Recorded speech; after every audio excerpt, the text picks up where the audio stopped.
નમસ્કાર દર્શક મિત્રો, તલોક સત્તા શોમાં આપનું સ્વાગત છે. બાંગ્લાદેશ આ દિવસોમાં ઊંડા રાજકીય સંકટમાંથી પસાર થઈ રહ્યું છે.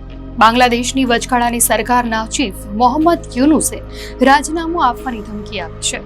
ઢાકામાં સલાહકાર પરિષદની બેઠક દરમિયાન તેમણે સ્પષ્ટપણે કહ્યું હતું કે વર્તમાન રાજકીય પરિસ્થિતિમાં તેમના માટે કામ કરવું અશક્ય બની રહ્યું છે. મોહમ્મદ યુનુસની રાજીનામું આપવાની ધમકી ગુરુવારે બાંગ્લાદેશ નેશનલિસ્ટ પાર્ટી દ્વારા વિરોધ પ્રદર્શન કર્યા બાદ આવી છે.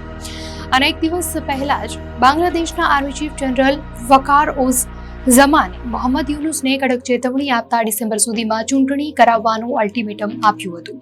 આ ફક્ત એક વ્યક્તિગત નિર્ણય નથી, પરંતુ સમગ્ર રાજકીય વ્યવસ્થાની નિષ્ફળતાને પ્રતિબિંબિત કરે છે, જ્યાં રાજકીય પક્ષો વચ્ચે ઓછામાં ઓછી સર્વસંમતિ પણ બનાવવી મુશ્કેલ બની રહે છે.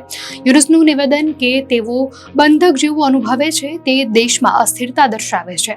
દરમિયાન એવા અહેવાલો પણ છે કે શેખ હસીના વિરોધી ચળવળમાંથી ઉભરી આવેલા વિદ્યાર્થી નેતાઓના નવા રચાયેલા પક્ષના નેતાઓ ઢાકામાં વિરોધ પ્રદર્શન કરવા અને લશ્કરી છાવણી તરફ કૂચ કરવા માટે યુવાનો અને ઇસ્લામિક કટ્ટરપંથી પક્ષોને એકત્ર કરી રહ્યા છે.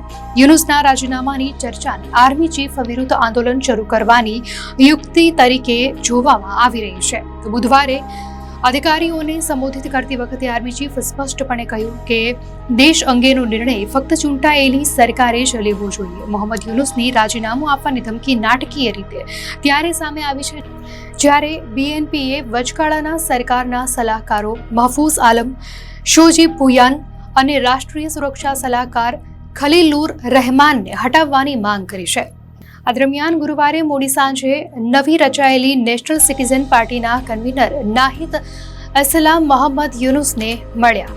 નાહિદે જણાવ્યું કે મોહમ્મદ યુનુસે રાજીનામું આપવાની ધમકી આપી છે કારણ કે તેઓ વર્તમાન રાજકીય વાતાવરણ અને વિરોધ વચ્ચે પોતાનું કામ ચાલુ રાખવામાં સમર્થ છે.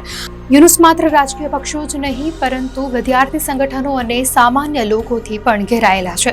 આ વર્ષના અંત સુધીમાં ચૂંટણી કરાવવાની માંગણી સાથે વિરોધ પક્ષોએ શેરી વિરોધી પ્રદર્શનો વધુ તીવ્ર બનાવ્યા છે. મહફૂઝ આસિફ અને ખલીલુર રહેમાન જેવા નેતાઓને સરકારમાંથી દૂર કરવાની માંગણીએ આ વિરોધને વધુ વેગ આપ્યો છે. આ દર્શાવે છે કે જાહેર જનતા અને રાજકીય સંગઠનો હવે વર્તમાન સરકારથી સંપૂર્ણપણે અસંતુષ્ટ છે. બાંગ્લાદેશની આ વચગાળાની સરકાર ગયા વર્ષે શેખ હસીનાના અચાનક ભારત ભાગી જવા અને બળવા પછી રચાઈ હતી. ત્યારથી યુનુસને કાયમી સરકાર રચાય ત્યાં સુધી દેશને સ્થિર રાખવાની જવાબદારી સોંપવામાં આવી હતી. પરંતુ એવું લાગે છે કે આ પ્રયોગ હવે નિષ્ફળતા તરફ આગળ વધી રહ્યો છે. તો બીજી તરફ જો વચગાળાની સરકારના વડા મોહમ્મદ યુનુસ રાજીનામું આપશે તો નવા સમીકરણો રચાશે.